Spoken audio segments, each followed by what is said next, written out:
Hello students, welcome to DCM classes. आज हम JEE Main सितंबर 1 2021 इवनिंग शिफ्ट का एक न्यूटन्स लॉज ऑफ मोशन का क्वेश्चन सॉल्व करते हैं। एक्चुअली में जेई मेन के हिसाब से अगर देखा जाए तो जो न्यूटन्स लॉज ऑफ मोशन और रोटेशन, ये दो चैप्टर ऐसे हैं जिनका वेटेज ज़्यादा होता है। तो इन चैप्टर को आप गलती से भी मिस मत करना, क्योंकि अगर आप उसको मिस कर देते हो तो आपके 3 से 4 क्वेश्चन तो गायब चल ही गए। क्योंकि इस शिफ्ट में भी सितंबर 1 2021 इवनिंग शिफ्ट में भी मुझे जहाँ तक याद है 3 क्वेश्चंस पूछे गए थे इसमें।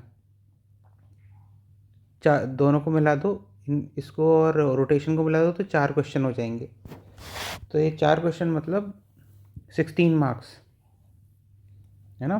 16 मार्क्स बहुत ज़्यादा मार्क्स हैं। तो इसलिए Newton's laws of motion and rotation बहुत सिमिलर हैं, फोर्सेस से रिलेटेड होते हैं, बहुत सिमिलर हैं, ट्रांसलेशन रोटेशन इन्वॉल्व होता है, लेकिन ये दोनों चैप्टर्स बहुत ज़्यादा इंपॉर्टेंट है, इसको कभी मिस मत करना। तो ये हाई वेटेज टॉपिक्स हैं। इस क्वेश्चन को देख लेते हैं। क्वेश्चन ये न्यूटन्स लॉज ऑफ मोशन का है। An object of mass m is being move with a constant velocity is given, यानी कि एक्सेलरेशन 0 है। Under the action of N applied force F2n along a frictionless surface with the following surface profile। Okay, तो हमें distance और force and distance का graph find out करना है। तो पहले तो इसको एनालाइज कर लेते हैं। इसको जब आप एनालाइज करोगे ना, तो ये मोशन कुछ हम आपका इस तरीके से है, ऐसा है। पहले आपका ऑब्जेक्ट ऊपर की तरफ जा रहा है और दूसरे केस में आपका ऑब्जेक्ट नीचे की तरफ आ रहा है। पहले केस में क्या है, फोर्सेस डिफाइन कर लेते हैं। पहले केस में जो फोर्सेस हैं, एक तो यहाँ फोर्स आपकी F is equal to 2 newton लग रही है ना। डायरेक्शन थोड़ा सा देखो, डायरेक्शन ये नहीं हो पा रहा, मुझे खुद बनाना चाहिए इसको, एक मिनट।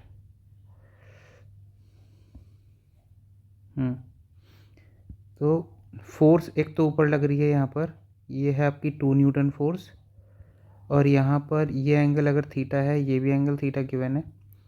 तो ये जो यहाँ पर mg फोर्स लग रही होगी डाउनवर्ड डायरेक्शन में, एक नॉर्मल रिएक्शन लग रही होगी ऊपर की तरफ।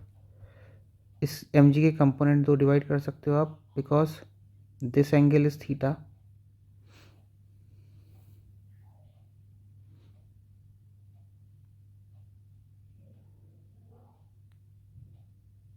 No, this angle is not theta. This angle is theta.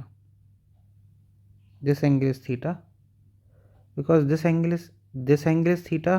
This is 90 minus theta. This is theta. This is theta. तो ये वाला जो कंपोनेंट होगा आपका, ये mg sin थीटा होगा, और ये वाला जो कंपोनेंट होगा वो होगा आपका mg cos theta.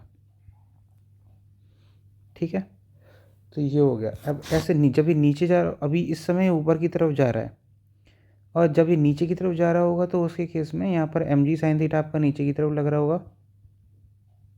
Normal reaction obviously ऊपर की तरफ ही है। यहाँ mg cos थीटा लग रहा है। इससे दोनों mg के कंपोनेंट्स हैं, mg आपका नीचे लगता है।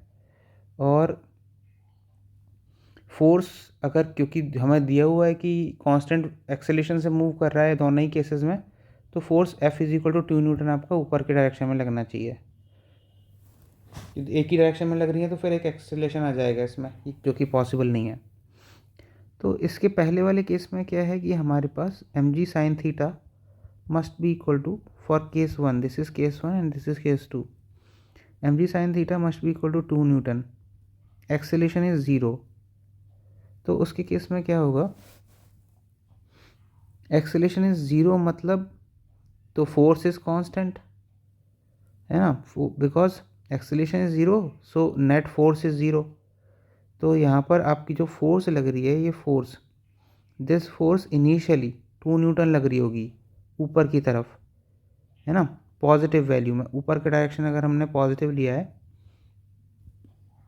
इंक्रीजिंग फोर्स लग रही होगी, फोर्स 2 न्यूटन, कांस्टेंट फोर्स जो कि ऊपर के डायरेक्शन में लग रही है।